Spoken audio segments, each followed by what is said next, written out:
Welcome. Historic context statement: Indigenous peoples. Toronto has been home to many Indigenous peoples who hunted and gathered for food they need, with waterways being a vital source of fresh water and nourishment. The shorelines and nearby areas were important sites for gathering, trading, hunting, fishing, and ceremonies. In the area of today's city of Toronto, ancestors from the Huron-Wendat Nation developed year-round villages that connected to large trail networks, including the Carrying Place trails on the Don, Rouge, and Humber rivers. In the 1660s, Anishinaabe people then inhabited a vast territory which included the Toronto area. The name Toronto derives from the Iroquois word Takaranto, which means place where trees stand in the water. An Indigenous person will be using a mobility scooter to take us on a modern journey of the past. This journey by Light Blue Sky is in memory of his mother. May our journeys continue together. Lansdowne North, Toronto Civic Railway from 1917 to 1933. The Lansdowne North streetcar was the last route to be built by the Toronto Civic Railway and started in 1916, 1 year later than expected. The line operated from St. Clair Avenue West to the CPR tracks and did not start immediately due to the Ontario Railway Board's insistence that safety measures be done at the intersection of Lansdowne and Davenport, where it crossed the Toronto Suburban Railway tracks on Davenport. The Lansdowne line did offer a direct connection with the Civic St. Clair streetcar, and thus began the Civic Railway's only free transfer between the two routes. In 1921, operations continued until the Toronto Transportation Commission assumed the assets of both the Toronto Railway Company and the Toronto Civic Railways. In 1933, this route was combined with other Lansdowne South streetcar route.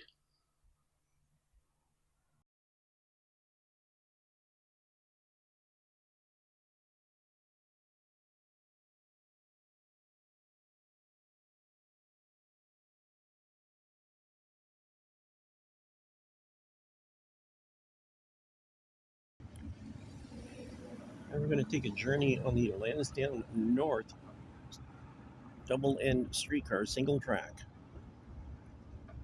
We're at the northern tip of the route itself.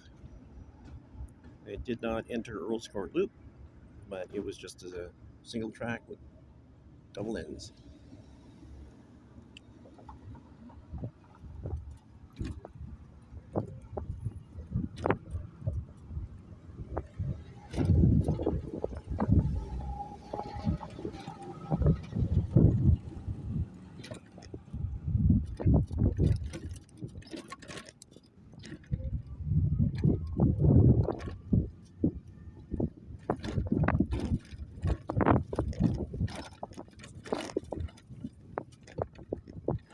Whoops.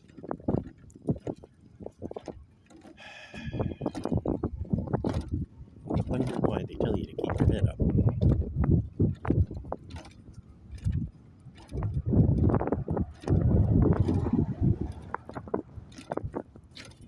The metal poles you see on your left is your reminiscence of streetcar and trolley coach days.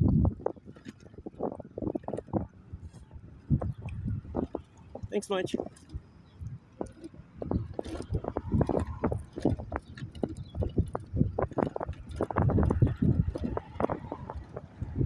And unfortunately, it looks like they removed the decal numbers.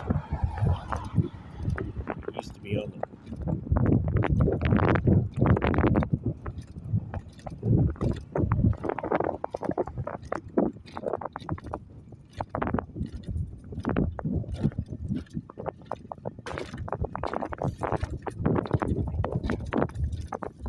This route was very short, only 1 kilometer in length.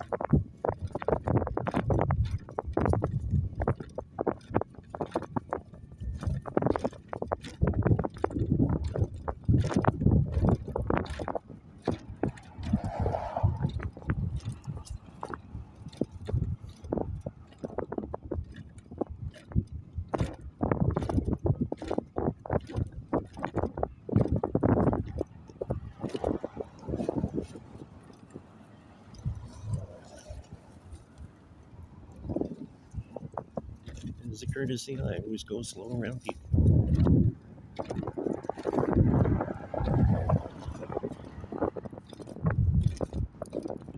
Now we're going to go down a very steep hill.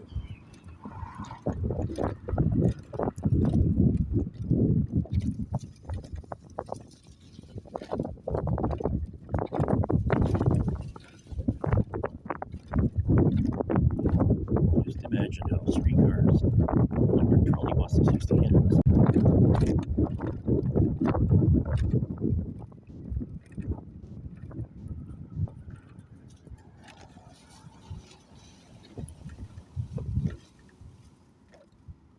Alright, who's the ingenious one?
Sure, they say go ahead and they give you, 20 seconds to cross?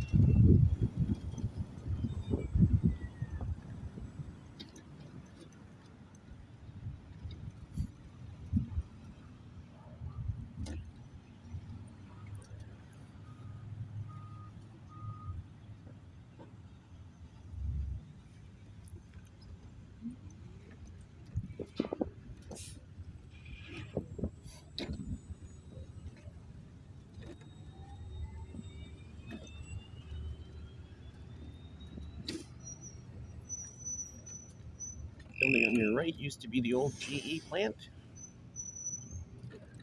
More info at the end of this video.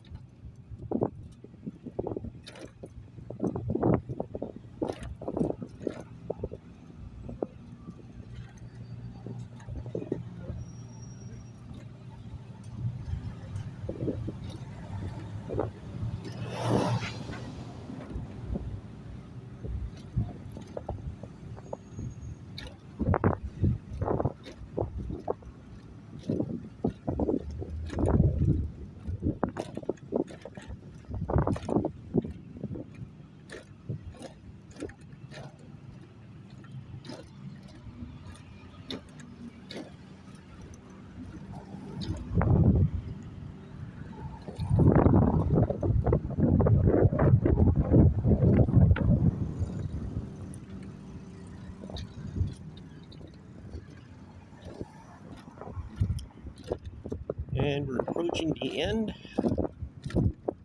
And the underpass was not built at the time the Lansdowne North streetcar was running.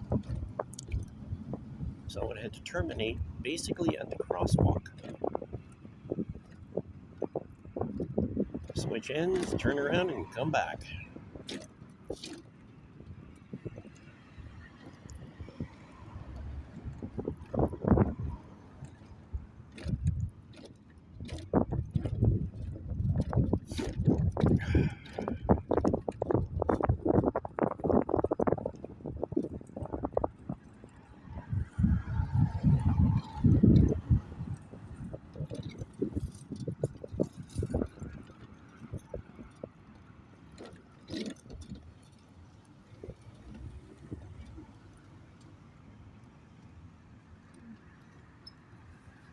that's our journey on the Lansdowne North streetcar.